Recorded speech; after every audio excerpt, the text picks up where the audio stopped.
What's up, YouTubes? So we are on the same engine, like this is n47 engine. So what's the job order here is remaining is have to change the pan belt as well, no, or the dry belt, since the dry belt is worn out, and obviously it has this one that came through that. So the belt that it came in as a brand new is not the correct one, so we advise the owner to return it and change with a shorter belt, since this is a belt tensioner, no, belt tensioner drive, so has no problem. If it is shorter one, has no problem. Longer one, it makes problem because it has clearance and it's very loose. Actually shorter, it may not be the problem because it has a belt tensioner, no. So while waiting for the correct pan belt, we're gonna change the uh, temperature coolant sensor as well. So the temperature coolant sensor is right in here. See this? I will show you the parts here, and that's exactly what it is in here. Show the light. So that's the part, that's the coolant temperature sensor. We're gonna take it out, and then we're gonna replace it with the new one, because obviously there is a fault in here also on the coolant temperature sensor. Yeah,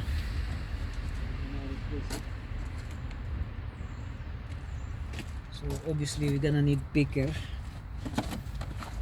just to pry out that cooking plastic lock here, if necessary, to remove this vacuum sensor here. We're gonna remove to make enough room for us to operate this thing. So there is a lock here that you're gonna pull out, and then just fry on the inside, and then pulling this out, and that's how you can remove the coolant temperature sensor. And be careful on removing this, because this is a plastic thing, as you can see here. It's only a plastic thing, so you need to be gentle on replacing those parts. So we're gonna figure out what size of the dip socket that we have here. So we're gonna use the dip socket here to remove that coolant temperature sensor. Like this is a 17 mil dip socket. Oh, it's not that hard. Okay, we're gonna remove it slowly. We're gonna change also this part here, because this part is faulty, like the pan. If the coolant temperature sensor is faulty, it doesn't kick in the pan, no? The cooling pan. So that looks bad, actually looks bad. So this is the faulty signs of coolant temperature sensor. As you can see, that's a faulty. That's why it didn't kick in on the cooling pan system. So we're gonna change it and make sure we have the correct part here compared to the new one. So we have the correct one. We're gonna install it. So installation, just this is like a plug and play, guys. So building straight up, and then closing it down, tightening it down by hand.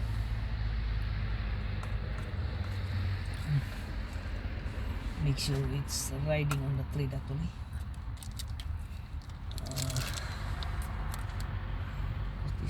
This is only plastic thread on it, so has to be like bang on. You can feel it going in.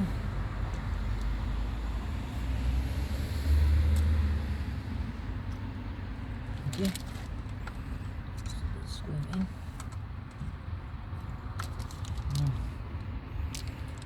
Put it down. See.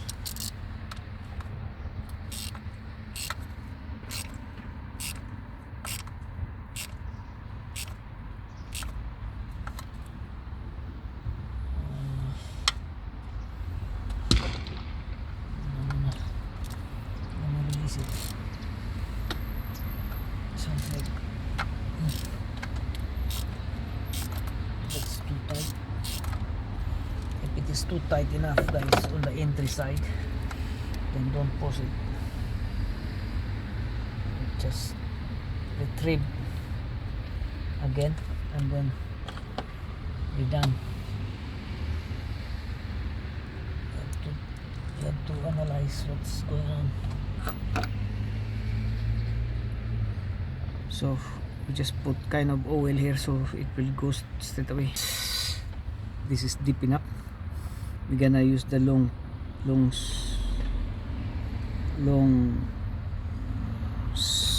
pliers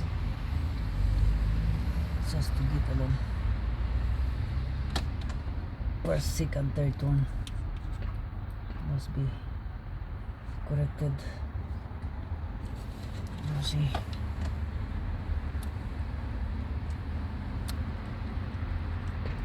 we need to like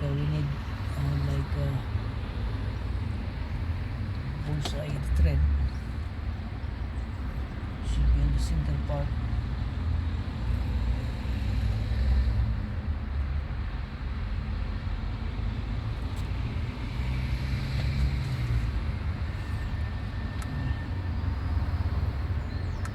It's very delicate actually because it's plastic.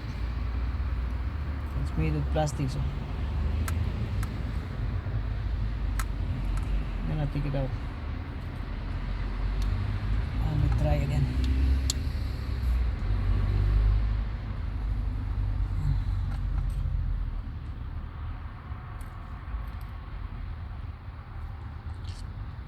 Should be in by now today.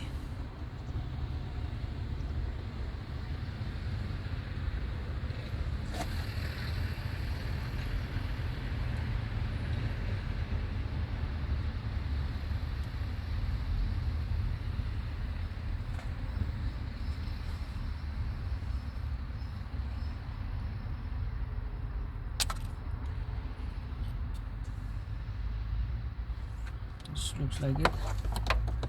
That it's in. See?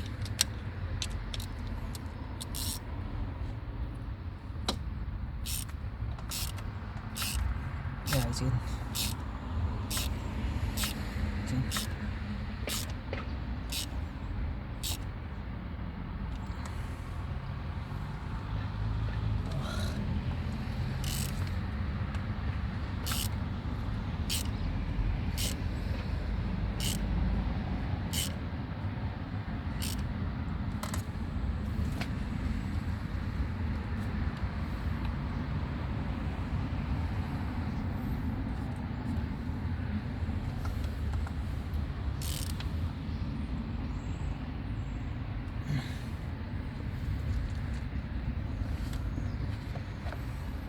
Yeah, it's in.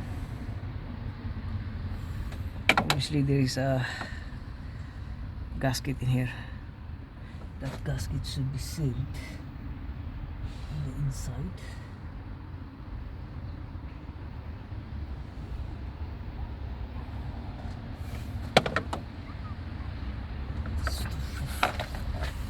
I'm gonna check again.